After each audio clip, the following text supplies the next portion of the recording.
नमस्कार विद्यार्थी मित्रांनो. विद्यानिकेतन अकॅडमीमध्ये मी कैलास सर तुमचं स्वागत करतो. आपण भारतीय अर्थव्यवस्था या सब्जेक्ट बद्दल थोडीशी चर्चा करणार आहे आणि हा सब्जेक्ट राज्यसेवा पूर्व परीक्षा 11 सप्टेंबर 2020 या संदर्भात कशा पद्धतीने कव्हर करायला पाहिजे याबद्दलची माहिती मी तुम्हाला सांगणार आहे. बघा, या ठिकाणी काही दिवसापूर्वी आपली एप्रिलमध्येच एक्झाम होणार होती, परंतु काही कारणास्तव विशेषतः त्या कोरोना आणि लॉकडाऊन या कारणास्तव ती एक्झाम पुढे गेली आणि मधल्या काळामध्ये तुमचा अभ्यास झाला असेल किंवा काहींचा झाला नसेल, पण तरीही ही डेट आल्यानंतर तुमच्या मनामध्ये काही प्रश्न आले असतील. कोणते प्रश्न आहेत की ही भारतीय अर्थव्यवस्था हा टॉपिक, हा सब्जेक्ट जो आहे तो कसा कव्हर करायचा, त्यामध्ये कोणते टॉपिक कव्हर केले पाहिजे, रेफरन्स मटेरियल नेमकं काय वाचलं पाहिजे, पाठीमागच्या एक्झाम मध्ये नेमके कोणते प्रश्न येऊन गेलेले आहेत आणि फायनली ही एक्झाम जी आहे ती क्रॅक कशा पद्धतीने करायची, या गोष्टी तुमच्या मनामध्ये नक्की असतील. तर यासाठी बघा की विचार केला पाहिजे की बऱ्याच वेळा काही मुलं तर अगदी नवीन असतात, म्हणजे हा त्यांचा पहिला अटेम्प्ट असेल, पण बऱ्याच वेळा काही मुलांनी मात्र या पाठीमागच्या 2-3 वर्षापूर्वीच्या सगळ्या प्रिलिमच्या एक्झाम दिलेल्या असतात, पण यामध्ये प्रिलियम काही त्यांना क्रॅक झालेली नसते. आता ही क्रॅक न होण्यामागं काही कारणं असतात, कारण या इकॉनॉमीमध्ये मार्क न मिळण्यामागं जर तुम्ही व्यवस्थित पुन्हा तुमच्या अंतर्मनामध्ये तुमच्या पाठीमागची पार्श्वभूमी सगळी पाहिली, त्याच्यामध्ये काही तुम्ही चुका केलेल्या असतात. आणि मग नक्कीच या ठिकाणी एक महत्वाची बाब तुम्हाला समजावून घ्यावी लागते की चुका करण्याचा अधिकार सगळ्यांना आहे, पण असं म्हटलं जातं की ती चूक पुन्हा मात्र होऊ नये. म्हणजे एक चूक एकदाच केली तरी चालते, पण ती चूक डबल डबल होता कामा नये. म्हणजे या वर्षीची प्रिलियम देता तुम्ही, परत पुढच्या वर्षाची प्रिलियम देता, परत पुढच्या वर्षीची ऍडव्हर्टायझिंगची वाट पाहता, हे मात्र थोडं चुकीचं आहे. कारण काही मुलं मी नक्की पाहिलेली आहेत की अगदी पंचवार्षिक पूर्ण करत असतात. म्हणजे 2014चे मोदी त्यांनी पंतप्रधान होताना पाहिलेले असतात, 2019चे सुद्धा पाहिलेले असतात आणि आता 2024 मध्ये सुद्धा पाहतील की काय, अशी परिस्थिती निर्माण झालेली असते. तर या सगळ्या गोष्टीतून बाहेर निघण्यासाठी काही ट्रिक्स तुमच्याकडे असणं गरजेचं आहे, तरच तुम्हाला तो सब्जेक्ट मार्क देणार आहे. अदरवाईज तो सब्जेक्ट तुम्हाला बिलकुल मार्क देत नाहीये. कारण इकॉनॉमीचा सब्जेक्ट जर विचार केला, भारतीय अर्थव्यवस्था याच्यामध्ये थोडंसं राज्यसेवा पूर्व परीक्षा, त्यानंतर राज्यसेवेची मुख्य परीक्षा, त्यानंतर ग्रुप आणि ग्रुप बी आणि ग्रुप सीच्या एक्झाम, याच्यामध्ये काही सिलेबस जरी सारखा असेल, टायटल जरी सारखा असेल, तरी त्याच्यामध्ये टॉपिक मात्र वेगवेगळे आहेत. तुम्ही पेपर्स अनालिसिस केलं, त्याची डेप्थ पाहिली, तर तुम्हाला या गोष्टी ज्या आहेत त्या नक्की तुमच्या समोर येतील आणि या पद्धतीने अभ्यास करायला पाहिजे असं माझं मत आहे. तर या व्हिडिओच्या माध्यमातून मी तुम्हाला राज्यसेवा पूर्व परीक्षा 11 सप्टेंबर 2020 ला जी होणार आहे त्याच्याबद्दल थोडंसं पाठीमागच्या पेपरला समोर ठेवून हे अनालिसिस काय आहे, पाठीमागच्या एक्झाम मध्ये कोणते प्रश्न आले होते, आता काय करायला पाहिजे, याबद्दल थोडीशी मी तुम्हाला ओळख करून देणार आहे. तर या दृष्टिकोनातून आपण पुढचा भाग समजावून घेऊया. बघा, यामध्ये राज्यसेवेच्या पूर्व परीक्षेचे जर टॉपिक बघितले की ज्या एक्झाम तुमच्या 2013 पासून 2019 पर्यंत जे काही पेपर झालेले आहेत, की दरवर्षी एक्झाम होती आहे आणि या एक्झामचे पेपर जर बघितले, पूर्व परीक्षेचे पेपर जर बघितले, तर याच्यामध्ये जो जीएस चा पहिला पार्ट जो आहे, म्हणजे आपले 2 पेपर असतात, जीएस 1 आणि सीसॅट हा सेकंड पेपर असतोय. म्हणजे हा पहिला पेपर आणि हा दुसरा पेपर, आणि दोन्ही पेपर 200 मार्कांसाठी असतात. म्हणजे पहिल्या पेपरमध्ये 100 क्वेश्चन येतात आणि पहिल्या पेपरमध्ये 100 क्वेश्चन येतात, एक क्वेश्चन 2 मार्कांसाठी असतो, आणि दुसऱ्या पेपरमध्ये 80 क्वेश्चन येतात, एक क्वेश्चन 2.5 मार्काला असतो. अशा पद्धतीने हा 200 मार्कांचा आणि हा 200 मार्कांचा आहे. हा पॅटर्न तुम्हाला माहिती असेल. पण या ठिकाणी मी पहिल्या पेपर बद्दल बोलतोय. फक्त पहिल्या पेपरमध्ये आपल्याला जे जीएस चे टॉपिक कव्हर करावे लागतात, त्यामध्ये हिस्ट्री आहे, जिओग्राफी आहे, पॉलिटी आहे, त्यानंतर इकॉनॉमी आहे, त्यानंतर सायन्स आहे, त्यानंतर एन्व्हायरमेंट आहे, त्यानंतर करंट अफेअर्स आहेत. अशा पद्धतीने हे टॉपिक आहेत. आणि साधारणतः हे जे कोर पार्ट आहेत सायन्स पर्यंत, विशेषतः साधारणतः एक 15 क्वेश्चन जे आहेत ते त्याच्यावरती विचारलेले असतात. एन्व्हायरमेंट एक 5 मार्कांसाठी आणि करंट अफेअर्स जे आहे ते 10 ते 15 गुणांसाठी. अशा पद्धतीने हे 100 क्वेश्चन त्यावरती येत असतात. आता बाकी टॉपिक्स आपण काही विचार करणार नाहीये, ते आता सब्जेक्टशी रिलेटेड मी तुम्हाला सांगेन. या ठिकाणी मी जो विचार करतोय तो फक्त त्या इकॉनॉमीशी संबंधित आहे आणि तो इकॉनॉमी आपण समजावून घेतोय. बघा, पाठीमागचे पेपर जर तुम्ही बघितले तर ग्रुप बी आणि सी यांचे पेपर आणि राज्यसेवेचे पेपर याच्यामध्ये थोडीशी तुम्हाला तुलना केलेली दिसेल. म्हणजे त्या राज्यसेवेमध्ये आणि ग्रुप बी सी मध्ये विचारले जाणारे क्वेश्चन बी आणि सी मध्ये अगदी जनरल टॉपिक जे आहेत ते पुढे आणलेले असतात, आणि राज्यसेवेच्या प्रिलियम मध्ये मात्र हे जनरल टॉपिक थोडेसे बाजूला सारून डेप्थ वरती जाण्याचा प्रयत्न केलेला असतो, किंवा थोडेसे ऑड टॉपिक जे आहेत ते त्यांनी आपल्या समोर टाकलेले असतात. मग हे ऑड टॉपिक कोणते आहेत, तर याच्यामध्ये दारिद्र्य, त्यानंतर लोकसंख्या, पंचवार्षिक योजना, शाश्वत विकास, चलनवाढ, भूसुधारणा, सामाजिक क्षेत्रातील योजना, वित्तीय संस्था व मुद्दे, निर्देशांक आणि समावेशकता अशा पद्धतीचे साधारणतः 10 टॉपिक त्यांनी पाठीमागच्या एक्झाम मध्ये विचारलेले आहेत. आणि हेच टॉपिक तुम्ही थोडंसं एसटीआय आणि किंवा त्या PSI ESO या एक्झामला बघितले आणि ग्रुप सीच्या एक्झामला बघितले तर या टॉपिकचं महत्व थोडंसं कमी होतं, पण अदर टॉपिकचं महत्व जे आहे ते त्या ठिकाणी वाढतं. हे मी तुम्हाला स्वतंत्र एका व्हिडिओमध्ये सांगेलच, एका लेक्चरमध्ये सांगेलच. पण पहिलं तुम्ही राज्यसेवा पूर्व परीक्षेसाठी हे टॉपिक कसे वाचायला पाहिजे, त्याचं रेफरन्स मटेरियल काय, या गोष्टी मी तुम्हाला समजावून सांगणार आहे. आता आपल्याला हे 10 टॉपिक जे आहेत पाठीमागच्या एक्झामने हे तुम्हाला सांगितलं की या 10 टॉपिक वरती तुम्ही लक्ष द्यायला पाहिजे. आता याच्यामध्ये असं आहे का की या 10 टॉपिक वरती प्रश्न येतील, तर असं बिलकुल नाहीये. पण अदर टॉपिक जे आहेत ते सुद्धा करायचे आहेत, पण जास्त भर कशावरती द्यायचा आहे तर या 10 टॉपिक वरती द्यायचा आहे. मग हे 10 टॉपिक करण्यासाठी, या गोष्टी कव्हर करण्यासाठी आपल्याकडे रेफरन्स मटेरियल काय आहे, नेमकं काय वाचायला पाहिजे. पहिलं तर मी तुम्हाला रेफरन्स मटेरियल याची ओळख करून देतो आणि नंतर या टॉपिक कडे पुन्हा एकदा येतो. बघा, आपल्याकडे जे सध्या रेफरन्स मटेरियल आहे, जे अगदी आपण व्यवस्थित कव्हर करायला पाहिजे, तरच आपल्याला जे काही 10 ते 15 क्वेश्चन इकॉनॉमीचे येणार आहेत ते सॉल्व्ह करता येतील. याच्यामध्ये नेमकं मटेरियल काय आहे, तर ही जी 11वीचं स्टेट बोर्डचं बुक आहे, जे यावर्षी नवीन आलेलं आहे, 11वी आणि 12वी, हे 2 बुक तुम्ही व्यवस्थित करायला पाहिजे. खूप महत्वाची टॉपिक आहे त्यामध्ये. विशेषतः हे टॉपिक, हा सब्जेक्ट हे बुक तुम्हाला खूप महत्वाचं वाटतं, कारण त्यामध्ये लोकसंख्या किंवा इतर टॉपिक जे आहेत त्याच्यामध्ये मेन्शन केलेले आहेत. आणि याच्यामध्ये मात्र मायक्रो इकॉनॉमी आणि मॅक्रो इकॉनॉमी बद्दल बोललेलं आहे. याच्यामधले काही टॉपिक तुम्हाला मदत करतील. तर अगदी छोटी बुक आहेत, 100-200 पेजेस वाचायला आपल्याला काही जास्त वेळ लागत नाही. त्यात परत फॉन्ट पण याचा मोठा आहे, त्यामुळे अगदी तुम्ही एखाद्या आठवड्यामध्ये हे कव्हर करायला असे बुक आहेत. फक्त कव्हर करताना मात्र काय करायचं की एखादा हायलायटर किंवा एखादा वेगळ्या कलरचा पेन घेऊन त्यातले महत्वाचे टॉपिक तुम्ही अंडरलाईन करा, किंवा तिथंच वरती आणि खाली जागा असते त्याच्यामध्ये काही थोड्याशा शॉर्ट नोट्स तुम्ही याच्यामध्ये घ्या आणि या पद्धतीने हे 2 बुक जे आहेत ते कव्हर करा. म्हणजे तुमचा हा भाग याचा संपला. आता याच्यामधले कोणते टॉपिक कशा पद्धतीने कव्हर करायचे, पुस्तकं छोटी असल्यामुळे मी याच्याबद्दल बोलणार नाहीये. पण अजून पुस्तकं कोणती आहेत की मार्केटमध्ये एक्झाम ओरिएंटेड पुस्तकं जे आहेत तुमच्या हातामध्ये पाहिजे. त्यामध्ये एक आहे भारतीय अर्थव्यवस्था, रंजन कोळंबे सरांचं बुक आहे. त्यानंतर किरण देसले सरांकडून इकॉनॉमीचे 2 बुक पब्लिश केले जातात. त्याच्यामधलं एक आहे अर्थशास्त्र पार्ट 1 आणि दुसरं आहे अर्थशास्त्र पार्ट 2. दीपस्तंभ पब्लिकेशन आहे आणि किरण देसले सरांनी त्याचं लिखाण केलेलं आहे. तर ही 2 बुक आपल्यासाठी महत्वाचे आहेत. आता याच्यामध्ये तुम्ही बघितलं तर ही पुस्तकं खूप मोठी आहेत आणि एवढ्या राहिलेल्या कालावधीमध्ये ही तुमच्याकडून पूर्ण होणार नाहीयेत, किंवा जर तुम्ही पूर्ण करायला गेले तर इतर सब्जेक्ट तुमचे सुटतील, किंवा जे टॉपिक करून जायला पाहिजे त्यावरती तुमचा जो काही भर जायला पाहिजे, ज्या काही गोष्टी व्हायला पाहिजेत त्या तुमच्याकडून होणार नाहीयेत. त्यासाठी मी काय करतोय की तुमचं काम थोडंसं सोपं करून देतोय. याच्यामधल्या हे जे टॉपिक 10 टॉपिक आहेत ते समोर ठेवून याच्या इंडेक्स मध्ये नेमके ते टॉपिक कुठे दिलेले आहेत आणि त्याचा अँगल काय असावा या गोष्टी मी तुम्हाला समजावून सांगणार आहे. बघा, यामध्ये हे 10 टॉपिक आपल्याला कव्हर करायचे. पहिला टॉपिक आहे पॉवर्टीचा, दारिद्र्य. आता या दारिद्र्य कव्हर करताना आपल्याला याच्यामध्ये 2 बुक समोर ठेवावी लागतात. एक आहे रंजन कोळंबे सरांचं या ठिकाणी हे अर्थशास्त्राचं बुक, आणि दुसरं देसले सरांचा पार्ट 1 जो आहे तो 1 तुम्हाला समोर ठेवावा लागतो. पार्ट 2 आणि पार्ट 1 या 2 गोष्टी समजावून घ्या. देसले सरांचे 2 बुक आहेत आणि रंजन कोळंबे सरांचे एकच बुक आहे.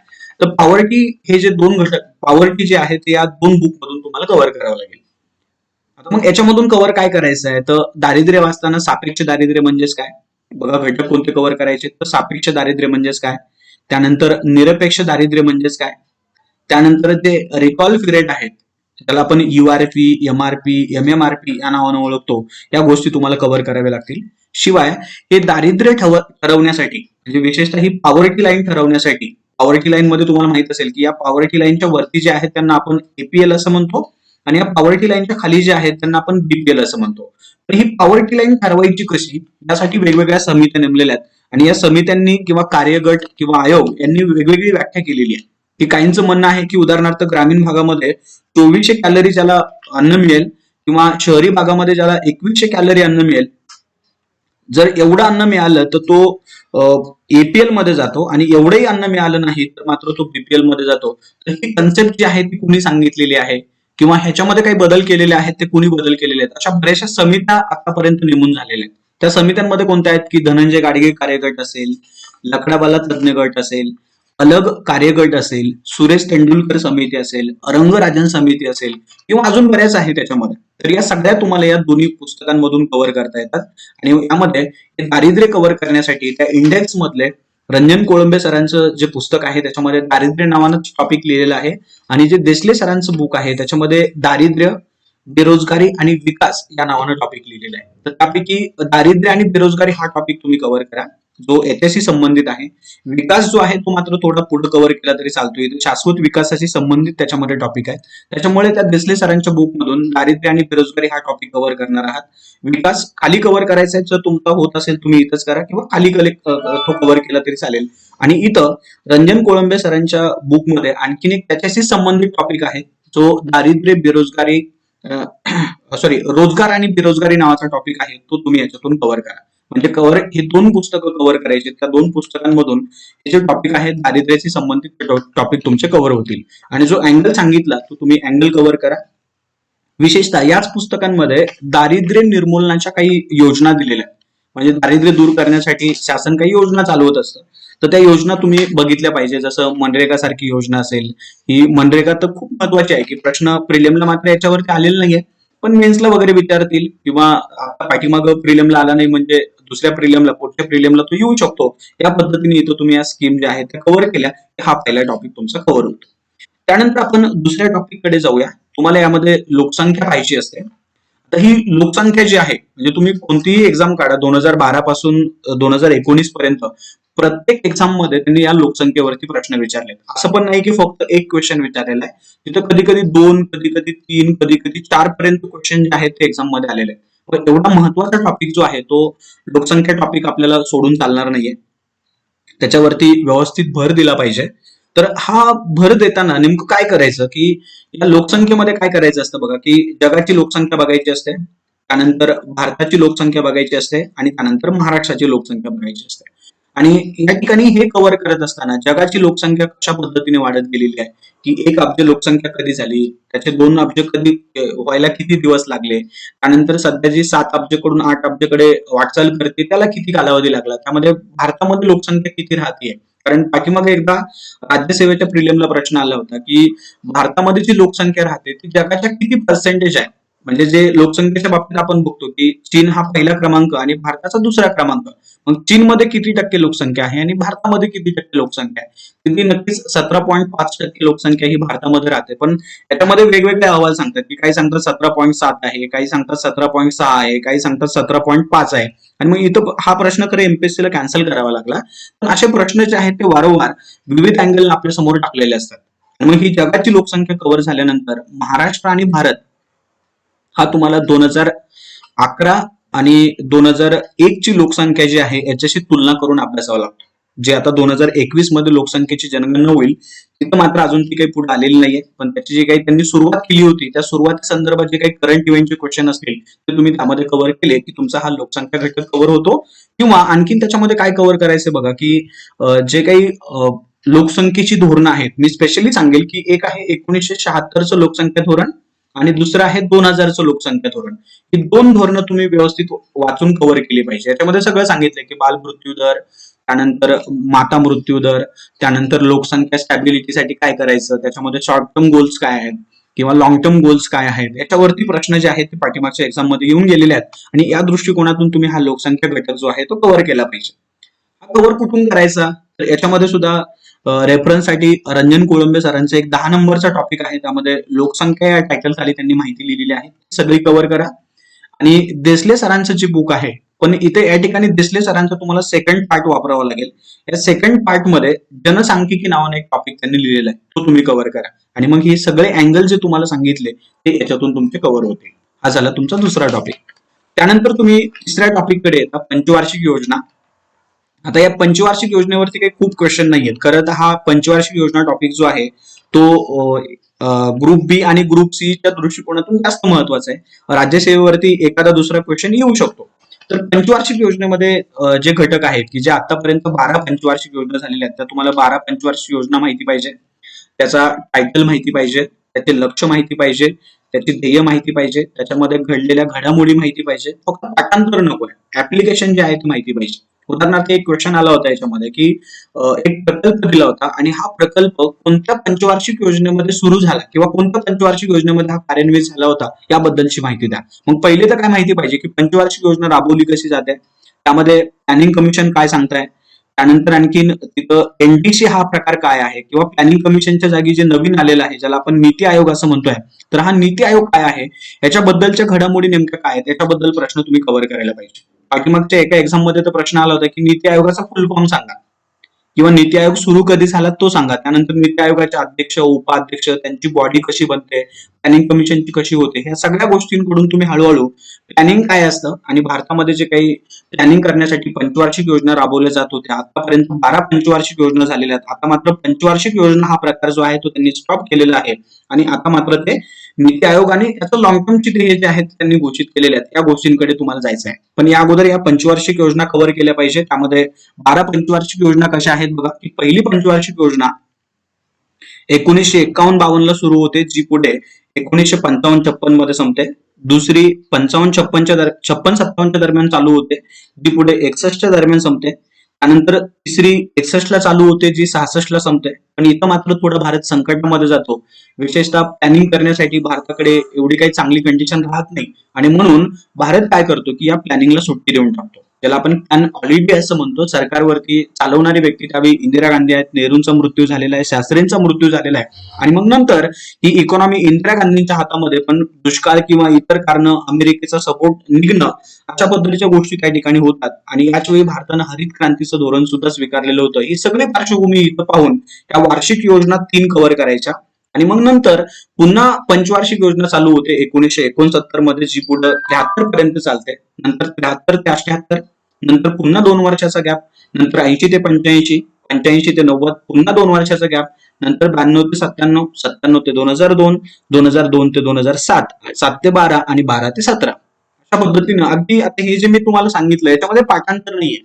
हे सगळं सांगत असताना त्याच्या पाठीमागचा बॅकग्राऊंड जो आहे तो कव्हर करता आला पाहिजे आणि या दृष्टिकोनातून तुम्ही जर पंचवार्षिक योजना कव्हर केल्या तर जे काही 1-2 क्वेश्चन तुम्हाला त्यावरती येणार आहेत तो घटक तुमचा त्या ठिकाणी कव्हर होऊन जातो. मग ह्या पंचवार्षिक योजना कुठून वाचायच्या, तर कोळंबे सरांचं जे बुक आहे त्याच्यामध्ये आर्थिक नियोजन हा टॉपिक आहे आणि देसले सरांचा जो पार्ट 1 आहे त्यामध्ये भारतातील आर्थिक नियोजन नावाचा टॉपिक अगदी शेवटी दिलेला आहे.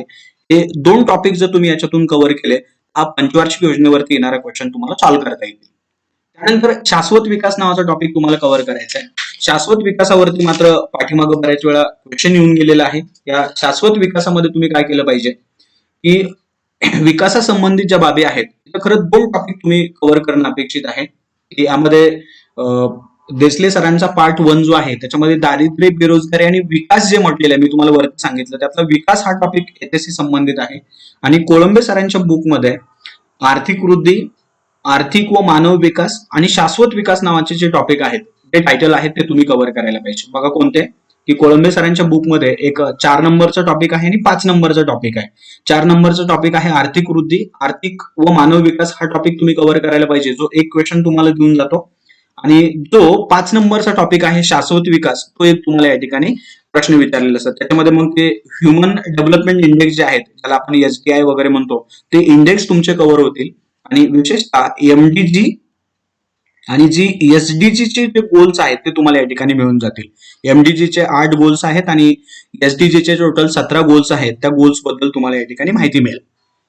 म्हणजेच हा टॉपिक जर तुम्ही कव्हर केला तर तुमचे 2-3 मार्क या ठिकाणी फायनल होऊन जातील. त्यानंतर तुम्हाला चलनवाढ हा प्रकार बघावा लागेल. त्याच्या पुढचा 5वा टॉपिक चलनवाढ. या चलनवाढीमध्ये काय येतं की भाववाढ कशी होतीये, चलनवाढीचे प्रकार कोणते आहेत आणि ही चलनवाढ नियंत्रणामध्ये आणण्यासाठी सरकार काय प्रयत्न करते आणि सरकारच्या बरोबर RBI सुद्धा काय प्रयत्न करते. मग या ठिकाणी तुम्हाला RBIचं नाव आल्यानंतर ही RBI समजावून घ्यावी लागते आणि विशेषतः सरकार काय प्रयत्न करते हे बघावं लागतं. मग RBI समजावून घेताना RBIचं धोरण जे असतं त्याला आपण मौद्रिक धोरण असं म्हणतो आणि जे सरकारचं धोरण असतं त्याला आपण राजकोषीय किंवा फिस्कल पॉलिसी असं म्हणतो. म्हणजे उदाहरणार्थ एखाद्या गोष्टीची महागाई खूप वाढायला लागली, महागाई वाढायला लागल्यानंतर काय करावं लागतं की मार्केटमधला पैसा काढून घ्यावा लागतो. हे मार्केटमधला पैसा काढून घेणं हे काम कोणाचं असतं, RBIचं, आणि यासाठी RBIची पॉलिसी राबवते त्याला आपण मौद्रिक धोरण असं म्हणतो. मग RBI पैसा काढून कसा घेईल, की जर व्याजदर वाढवेल, व्याजदर वाढवण्यासाठी repo rate, reverse repo rate, bank दर या गोष्टींचा वापर करेल. किंवा CLR, SLR या ज्या गोष्टी आहेत त्यांचा वापर करेल आणि मग या गोष्टी तुम्हाला या ठिकाणी समजावून घ्याव्या लागतात. जशी RBI तुम्ही समजावून घेता तसा सरकारचा भाग तुम्हाला सरकारचा रोल समजावून घ्यावा लागेल. त्या जे सरकारचं धोरण म्हणजे राजकोषीय धोरण असतं. आता सरकार काही पैशाशी संबंधित जास्त बाबी करत नाही. सरकार काय करणार आहे की मार्केटमध्ये अनुदान देईल. उदाहरणार्थ कांदा खूप कमी आहे, कांदा वाढवण्यासाठी काय करेल, कांद्याचा भाव खूप वाढलाय तर दुसरीकडून आयात करेल, कांदा लागवडीसाठी अनुदान देऊन टाकेल. अशा बाबी तुम्हाला सरकारच्या बाबी अभ्यासाव्या लागतील. आणि मग इथं मॉनिटरी पॉलिसी जी RBIची पॉलिसी आहे ज्याला आपण मौद्रिक धोरण असं म्हणतो, आणि जे सरकारचं धोरण आहे कोणतं की ज्याला फिस्कल पॉलिसी असं म्हणतो, किंवा या ठिकाणी राजकोषीय धोरण जे म्हणलं होतं ते तुम्हाला कव्हर करता येईल. आणि हे चलनवाढ टॉपिक जे आहेत ते मात्र पुस्तकामधून कुठून कव्हर करायचे, एक RBI सगळी समजावून घ्या, सरकारचं धोरण, अर्थसंकल्प वगैरे या बाबी कव्हर करा. आणि डायरेक्ट हायलाईट होणारे टॉपिक म्हणजे कोणते आहेत तर देसले सरांच्या बुकमध्ये हा टॉपिक चलनवाढ नावाचा दिलेला आहे पार्ट 1 मध्ये. आणि कोळंबे सरांच्या बुकमध्ये सुद्धा, रंजन कोळंबे सरांच्या बुकमध्ये सुद्धा किमती नावानं टॉपिक दिलेला आहे, तो तुम्ही कव्हर करा. रंजन कोळंबे सरांच्या बुकमध्ये किमती नावानं टॉपिक दिलेला आहे आणि देसले सरांच्या पार्ट 1 मध्ये चलनवाढ या नावानं टॉपिक दिलेला आहे, तो तुम्ही कव्हर करा. त्यानंतर भूसुधारणा हा मात्र तुम्हाला पुस्तकामध्ये मिळत नाही. यासाठी जो माझा टेलिग्राम चॅनल आहे तो चॅनल तुम्ही जॉईन करा, त्यावरती तुम्हाला मी अपडेटेड नोट्स पाठवेल. त्यानंतर त्याच्या पुढं या सामाजिक क्षेत्रातील ज्या योजना आहेत त्या तुम्हाला कव्हर कराव्या लागतील. सामाजिक क्षेत्रातील योजना म्हणजे कोणत्या, विशेषतः देसले सरांचा जो सेकंड पार्ट आहे त्याच्यामध्ये काही योजना दिलेल्या आहेत की शिक्षणासंदर्भात काही योजना असतील, त्यानंतर रोजगारासंदर्भात काही योजना असतील, वित्तीय समावेशन नावाचा जो टॉपिक आहे तो तुम्हाला कव्हर करावा लागेल. त्यानंतर बालकांसाठी आणि महिलांसाठी किंवा वृद्धांसाठी ज्या स्कीम आहेत त्या तुम्हाला कव्हर कराव्या लागतील. चालू घडामोडीशी संबंधित सरकारने ज्या स्कीम लॉन्च केलेल्या आहेत त्या तुम्हाला बघाव्या लागतील. या गोष्टी यामध्ये येतात. आणि वित्तीय संस्था आणि त्याचे मुद्दे, मग याच्यामध्ये हा बँकिंग नावाचा टॉपिक जो आहे तो तुम्ही कव्हर करा. की याच्यामध्ये पाठीमागे एक प्रश्न आला होता की बँकांची स्थापना दिली होती, सगळ्या बँका, एक 2-4 बँका त्याच्यामध्ये टाकल्या होत्या आणि त्याचा साल पुढे बँका देऊन त्यांचा स्थापनेनुसार क्रम लावा अशा पद्धतीचा ऑप्शन होता. तर असे प्रश्न तुम्हाला येऊ शकतात, यासाठी हा 8 नंबरचा टॉपिक कव्हर करा. निर्देशांक मात्र तुम्हाला करंटशी रिलेट करून तो टॉपिक कव्हर करावा लागेल. सगळे निर्देशांक एखादा क्वेश्चन त्यावरती असतो. आणि समावेशकता म्हणजे या सगळ्या गोष्टींना सामावून घेण्यासाठी, इन्व्हॉल्व्ह करण्यासाठी कोणत्या स्कीम आहेत त्या तुम्हाला यामध्ये कव्हर करता येतील. अशा पद्धतीने हा सिलेबस आहे आणि अशा पद्धतीनं हे रेफरन्स मटेरियल आहे. पण एवढं करून खरं कव्हर होत नाही. पुस्तकं वाचता तुम्ही, पण पुस्तकं वाचून या कन्सेप्ट तुमच्या क्लिअर झाल्या पाहिजे. जर होत नसतील तर मी माझ्याकडून भारतीय अर्थव्यवस्था, जी तुम्हाला राज्यसेवा, ग्रुप बी, ग्रुप सी, वनसेवा, CDPO, जिथं जिथं कुठं अर्थव्यवस्था हा टॉपिक असेल, या गोष्टींसाठी एक ऑनलाईन लेक्चर सिरीज मी चालू केलेली आहे, जी तुम्हाला अगदी फक्त इकॉनॉमी 999 रुपयामध्ये मिळेल. विद्यानिकेतन अकॅडमी पुणे इथं आम्ही बऱ्याच दिवसापासून ऑफलाईन क्लासेस चालवत आहोत, पण आता लॉकडाऊनमुळे ऑफलाईन क्लासेस बंद आहेत. पण मुलांच्या मागणी खातर आम्ही ऑनलाईन कोर्स चालू केलेला आहे. तुम्हाला जॉईन करायचं असेल तर तुम्ही गुगल प्ले स्टोअरला जाऊन एक विद्यानिकेतन अकॅडमीचं ऍप आहे, ते ऍप डाउनलोड करा. डेली अपडेट मिळवण्यासाठी हे जो टेलिग्राम चॅनल आहे तो तुम्ही जॉईन करा. आणि आणखीन काही तुमच्या शंका असतील तर तुम्ही या दोन्हीपैकी कोणत्याही नंबरवरती तुम्ही कॉल करू शकता. तुमच्या शंकाचं नक्की निरसन केलं जाईल. आणि या लेक्चर सिरीज मध्ये तुम्हाला ही जी इकॉनॉमी समजावून सांगितली जाईल, भारतीय अर्थव्यवस्था जी समजावून सांगितली जाईल, त्याच्यासाठी आधार घेतलेला असेल 7 pillars of economy for MPSC UPSC. 7 pillar मार्फत ही अर्थव्यवस्था समजावून सांगितली जाईल, ज्यामध्ये अर्थशास्त्राची पार्श्वभूमी आणि मूलभूत संकल्पना कव्हर केल्या जातील. बँकिंग आणि वित्त हा टॉपिक कव्हर केला जाईल. सार्वजनिक वित्त हे कव्हर केलं जाईल. आंतरराष्ट्रीय व्यापार व आर्थिक सुधारणा हा टॉपिक कव्हर केला जाईल. अर्थशास्त्राची क्षेत्रे कव्हर केली जातील. पायाभूत सुविधा कव्हर केल्या जातील. मानव संसाधन विकास, ज्याला आपण HRD, ह्युमन रिसोर्स डेव्हलपमेंट म्हणतो, तो टॉपिक कव्हर केला जाईल. आणि आंतरराष्ट्रीय संघटना कव्हर केल्या जाईल. खरं इथं 8 टॉपिक होतात, पण 8 टॉपिक हा 8वा टॉपिक 4थ्या टॉपिकशी कव्हर करून, रिलेट करून तुम्हाला टोटल ही इकॉनॉमी जी आहे ती 7 पिलर्स मध्ये बसून त्यावरती येणारे प्रश्न सगळे समजावून सांगून हा सगळा लेक्चर सिरीजचा भाग जो आहे तो कव्हर केला जाईल, जो तुम्हाला सगळ्याच एक्झामसाठी मदत करेल. राज्यसेवा पूर्व, राज्यसेवा मुख्य, ग्रुप बी, त्यामध्ये PSI, STI, ASO, group C, त्यामध्ये IPC एक्झाम, एक्साइज PSI ची एक्झाम आणि टॅक्स असिस्टंटची एक्झाम आणि ज्या काही इतर सरळ सेवा असतील त्यासाठी ही लेक्चर सिरीज तुम्हाला मदत करेल. याच्यामध्ये आमच्याकडे 2 ऑप्शन आहेत. तुम्ही एक तर सब्जेक्ट वाईज लेक्चर सिरीज घेऊ शकता, अदरवाईज तुम्ही इंटिग्रेटेड सुद्धा घेऊ शकता. मग त्याच्यामध्ये राज्यसेवा पूर्व मिळेल, राज्यसेवा मुख्य मिळेल, ग्रुप बी पूर्व मिळेल, ग्रुप बी मुख्य मिळेल, ग्रुप सी साठी सुद्धा तसं आणि सरळ सेवेसाठी सुद्धा तसं. अशा पद्धतीने एक ऑप्शन तुमच्या समोर असतील जे तुम्हाला पुढच्या एक्झामसाठी खूप मदत करतील. त्यानंतर याच्यामधला तिसरा पार्ट आहे की एवढं सगळं समजावून सांगत असताना आपण पाठीमागच्या प्रश्नपत्रिकेचं विश्लेषण केलं पाहिजे. आता मी जे तुम्हाला वरती टॉपिक सांगितले हे एवढे प्रश्न आलेले आहेत, नेमके कोणत्या टॉपिक वरती किती भर आहे या गोष्टी तुम्हाला कळल्या पाहिजेत. आणि ह्या सगळ्या एक्झाम ज्या 2013 पासून 2019 पर्यंत आहे याचा अभ्यास तुम्हाला करता आला पाहिजे. बघा याच्यामध्ये दारिद्र्य, त्यानंतर लोकसंख्या, पंचवार्षिक योजना, शाश्वत विकास, चलनवाढ, भूसुधारणा, सामाजिक क्षेत्रातील योजना, वित्तीय संस्था, निर्देशांक, त्याची टोटल आणि विशेषतः या ठिकाणी एक कॉलम टाकलेला आहे. हा तुमच्यासाठी आहे की तुम्हाला यातली किती माहिती होते, म्हणजे तुमचा अभ्यास झाला होता किंवा नाही झाला होता किंवा करायचा आहे तर तो कशा पद्धतीने करायचा. यासाठी हा क्वेश्चन मार्क असेल जो तुम्ही सॉल्व्ह करा. त्या क्वेश्चन मार्कचं उत्तर तुम्ही शोधा, स्वतःच्या आतमध्ये डोकवायचं आणि त्याचं उत्तर शोधायचं आहे. तर हा चार्ट तुमच्या समोर असला पाहिजे. या चार्ट मध्ये हे टोटल आतापर्यंत 87 क्वेश्चन जे आलेले आहेत, 87 क्वेश्चन जे आलेले आहेत ते तुम्हाला एक्झाम पर्यंत घेऊन जाण्यासाठी मदत करणार आहे. म्हणजे त्याला तुम्ही सोडून अभ्यास करू शकत नाहीये. म्हणजे या एमपीएससी मध्ये युपीएससी मध्ये होतं काय की तुम्ही ज्ञानार्थी बनू नका, परीक्षार्थी बना असं म्हटलं जातं. म्हणजे फक्त नॉलेज घ्यायचं असं काही करू नका. ते नॉलेज घेताना त्याला एक्झामचं रूप देता आलं पाहिजे. एक्झाम मध्ये ते आपल्याला आठवलं पाहिजे. म्हणजे एखादं मी उदाहरण सांगेल की 1000 पानांचं बुक आहे आणि त्याच्यातून आपल्या एक्झामला 2 क्वेश्चन येणार आहेत, तर मी तुम्हाला सल्ला देईल हे 1000 पेजचं बुक तुम्ही वाचू नका.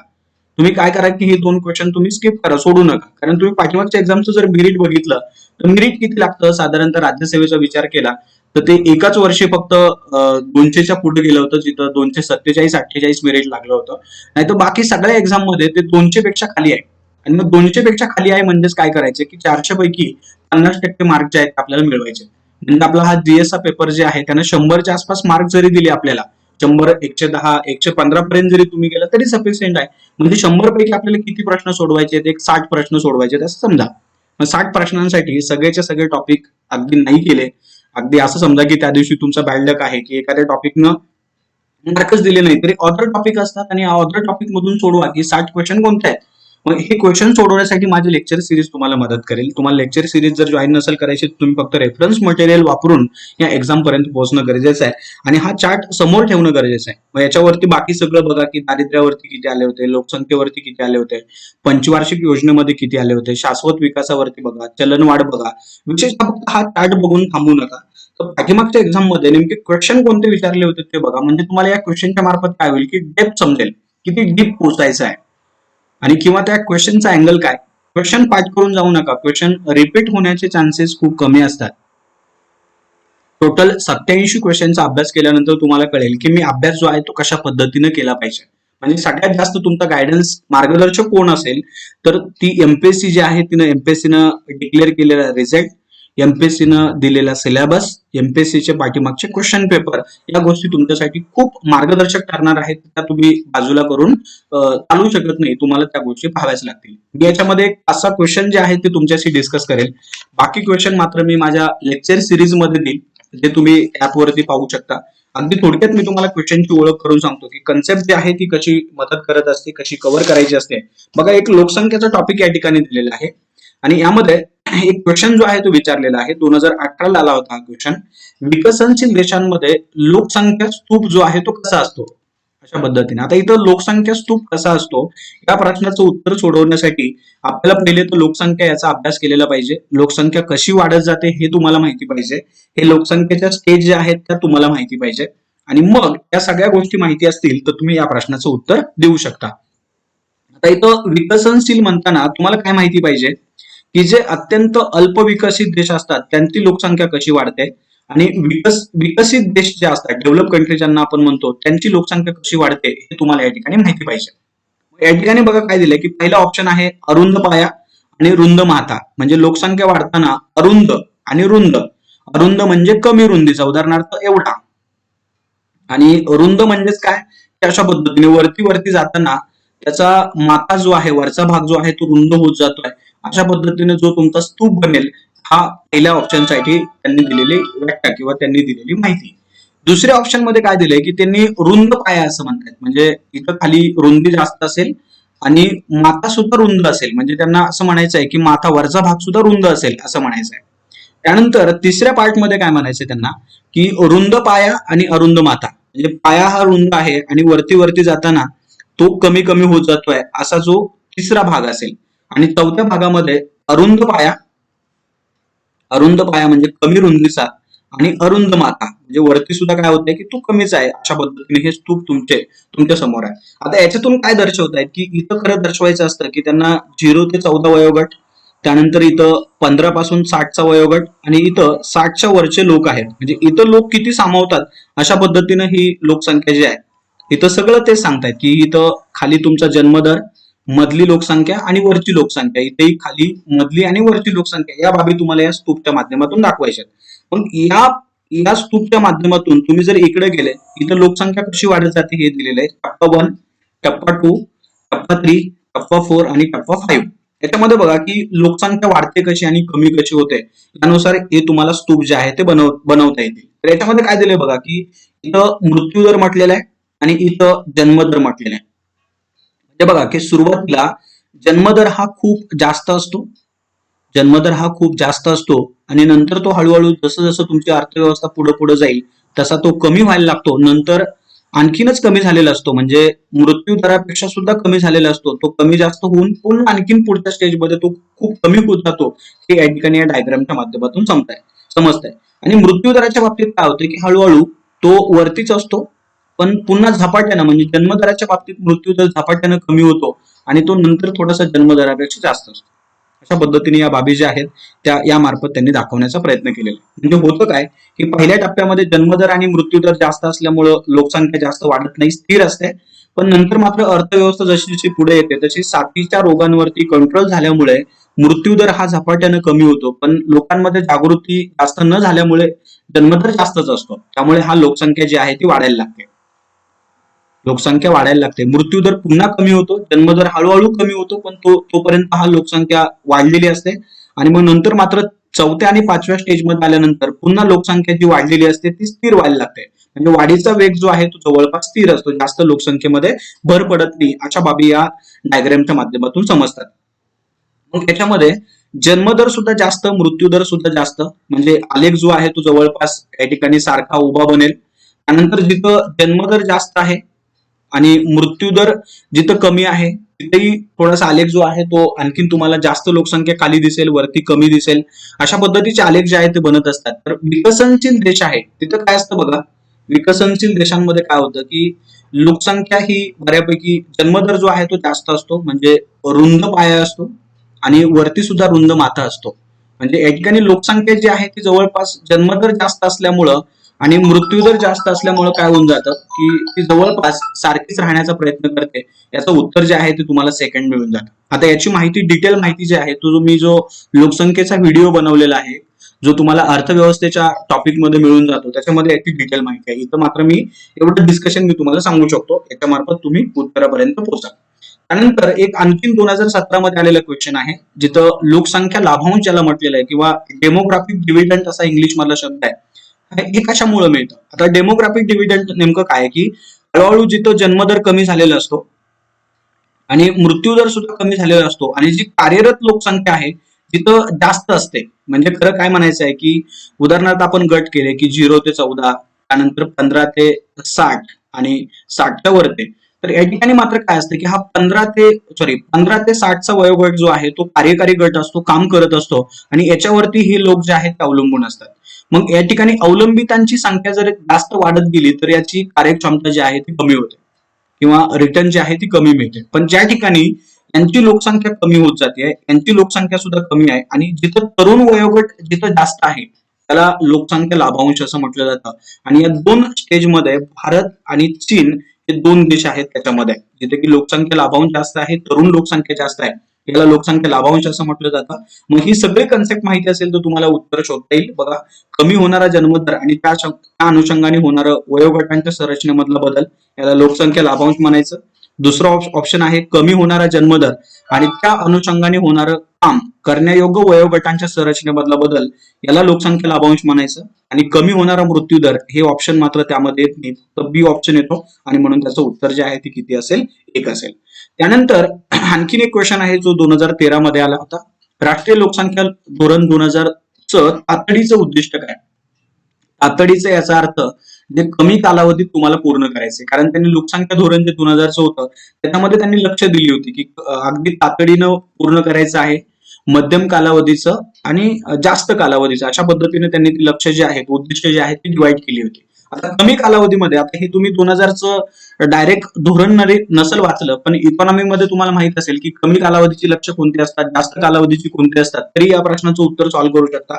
मी तर सल्ला देईल की तुम्ही हे सगळं कव्हरच करा, पण जरी नसेल तरी तुम्हाला लॉजिकली हा प्रश्न सॉल्व्ह करता येतील. उदाहरणार्थ बघा की एकूण जननदर कमी करणे, लोकसंख्या स्थिर करणे, हे ज्या 2 गोष्टी आहेत त्या मात्र काही लगेच पूर्ण होऊ शकत नाही. जसं भारत स्वातंत्र्य झाल्यापासून सांगतोय की लोकसंख्या कमी करा, कुटुंब कल्याण नावाचा कार्यक्रम त्यांनी 1952 मध्ये सुरू केला. अगदी लोकांना ओरडून ओरडून सांगितलं तरी लोकसंख्या कमी झाली नाही. आता कुठे शिक्षण किंवा इतर बाबींचा विकास झाल्यामुळे लोकसंख्या कमी व्हायला लागली, वाढीचा दर हा कमी होत आहे. आणि मग हे बाबी जे आहेत तर लगेच कमी होऊ शकत नाहीयेत, पण आरोग्यामध्ये सुधारणा या बाबी मात्र पटकन होऊ शकतात. आपल्याला तातडीचं उद्दिष्ट ओळखायला सांगितलं होतं, याचं उत्तर तुम्ही 1 लिहू शकता.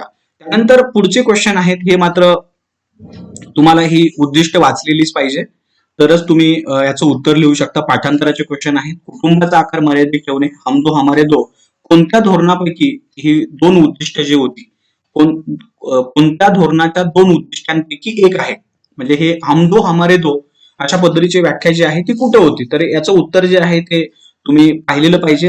राष्ट्रीय लोकसंख्या धोरण 2000 याच्यामध्ये हे हम दो हमारे दोची व्याख्या जी आहे ती केली होती. त्यानंतर 9वा क्वेश्चन आहे, 2000च्या राष्ट्रीय लोकसंख्या धोरणानुसार कुठल्या वर्षापर्यंत आपल्या देशाची लोकसंख्या स्थिर करायची आहे?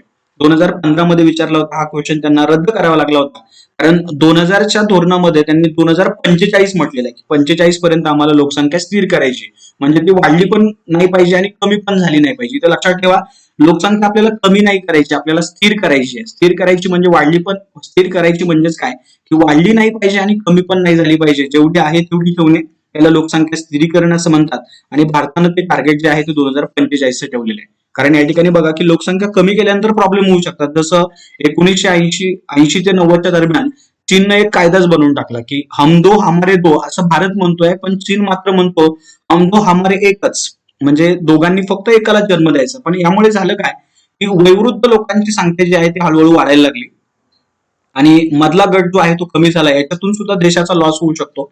म्हणून काही दिवसापूर्वी चीन या देशानं हे धोरण सुद्धा चेंज केलेलं आहे. अशा बाबी ज्या आहेत त्या या ठिकाणी होत असतात. मग त्या गोष्टी तुम्ही कव्हर केल्या तर तुम्हाला प्रश्न जे आहेत ते सॉल्व्ह करता येतील. असे एक 4-5 क्वेश्चन मी तुम्हाला सॉल्व्ह करून दाखवले. सगळे डिटेल क्वेश्चन जे आहेत ते ऍपवरती आहेत, तुम्ही ऍप डाउनलोड करू शकता, कोर्स घेऊ शकता. याच्यातून मी तुम्हाला ही सगळी माहिती जी आहे ती तुमच्यापर्यंत पोहोचवेल. आणि जर तुम्हाला सेल्फ स्टडी करायचं असेल तर मात्र मी सांगितलं आहे त्या पद्धतीने करा. ही 11 ऑक्टोबरची एक्झाम जी आहे 2020 मध्ये होणार आहे, यासाठी तुम्हाला खरं शुभेच्छा. अभ्यास करा. लास्टची एक्झाम आहे, या पद्धतीने तुम्ही ती कव्हर करा, कारण या ठिकाणी माझा अभ्यासच झाला नाही, मला वेळ नाही. या गोष्टी जर तुमच्या पुढे येत असतील तर मात्र अवघड आहे, कारण तुम्ही फुल टाइम याला देत असता. एक्झाम मधून पटकन बाहेर पडण्याचा प्रयत्न करा. यासाठी मी तुम्हाला नक्कीच हेल्प करेल. हा माझा नंबर आहे, तुम्ही कॉल करू शकता. तुमच्या शंकांचं सगळं निरसन केलं जाईल. आणि अशाच पद्धतीने मी तुम्हाला संयुक्त पूर्व परीक्षेचे जे घटक आहेत ते सुद्धा पुढच्या व्हिडिओमध्ये त्याचं विश्लेषण करून देईल. त्याचा तुम्ही नक्की फायदा घ्या. हा व्हिडिओ तुम्हाला आवडला असेल तुमच्या मित्रांना शेअर करा आणि लाईक करा, आणि असेच वेगवेगळे नोटिफिकेशन तुम्हाला मिळावेत सगळ्यांच्या अगोदर तो व्हिडिओ तुमच्यापर्यंत पोहोचावा यासाठी जो बेल आयकॉन आहे त्याच्यावरती हिट करा, जेणेकरून तुम्हाला ते व्हिडिओ जे आहेत ते मिळून जातील. या ठिकाणी थांबूया. धन्यवाद.